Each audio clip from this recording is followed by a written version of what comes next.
or a ring game or 8-man, everything would change. But for the novice players playing probably 6 to 8-man, I would suggest somewhere between 20 to 25%.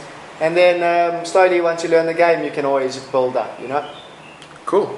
Basically, you don't want to be calling a lot. Your VPRP and your PFR should be quite close to each other. Your PFR stands for your pre-flop raise.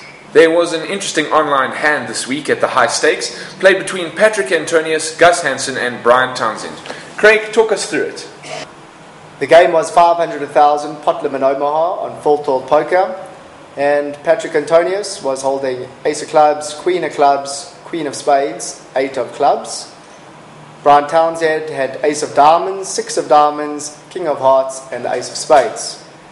Pre-flop, it was raised up to 3,000 with Brian Townsend in position, and Patrick Antonius called.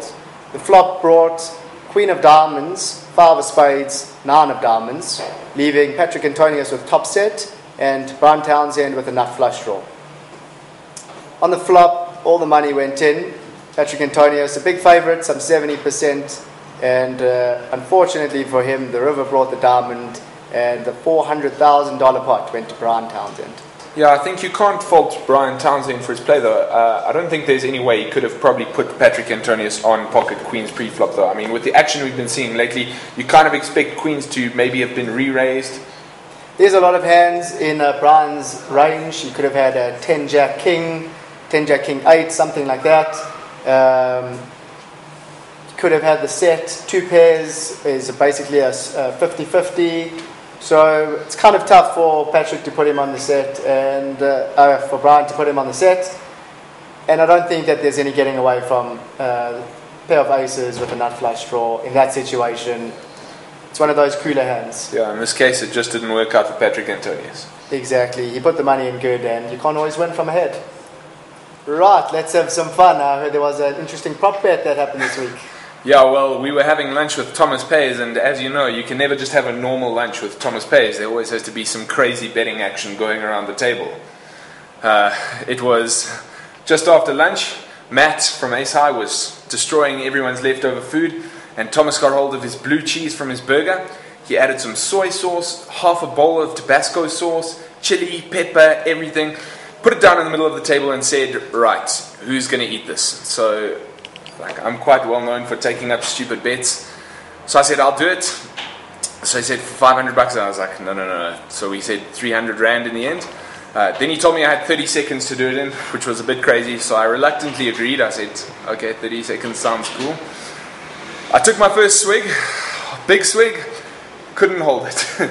Tried to chew it, I couldn't hold it. Tried to taste it, I couldn't hold it.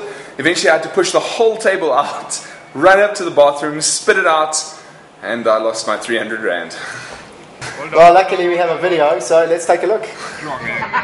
So now, you need to eat that, but, Such a dick. and I don't want to see any sauce on the plate. You've just changed the bait. You've just added pepper to it. Okay, 300 Rand. And you got 30 seconds. See, you changed the bet again. No, it's not. No, there was no rule on time. Because you didn't let me finish. No, because I took the bet. You want to call it off? Huh? You want to call it off? Half what? You No, want eat to? it. Just don't give me 30 seconds. How long? Add 30 seconds and do it from the bowl and make it $500.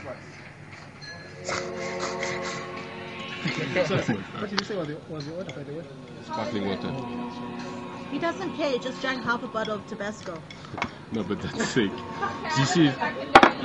This is blue cheese, Tabasco, sweet and sour sauce, vinegar, olive oil.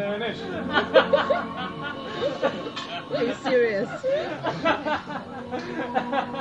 Alright, that's a prop bet of the week for Poker Pro TV.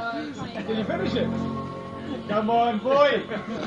Little chicken finish! Finish! Oh my god! It's quite funny, quite a soft there, Hendrik. Yeah, well, not in poker, and that's what counts. Before we say goodbye, let's get on to the poker tip of the day. Well, here's one for the novices. If you want to just start off playing, start at a low limit, well within your bankroll.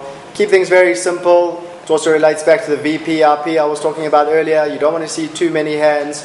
Try not to call too often. And don't draw too much. And in the end, you'll see you don't need to be an expert. You don't need to be the world's best player. You just need to be better than the table that you're playing against. And if you take things slowly, you'll start to make money at a much quicker rate than you thought was possible. Thanks for the tip, Gregor. Well, that's all the news for this week. Catch us next week on Poker Pros TV for more unbeatable news. Ciao, see you next week.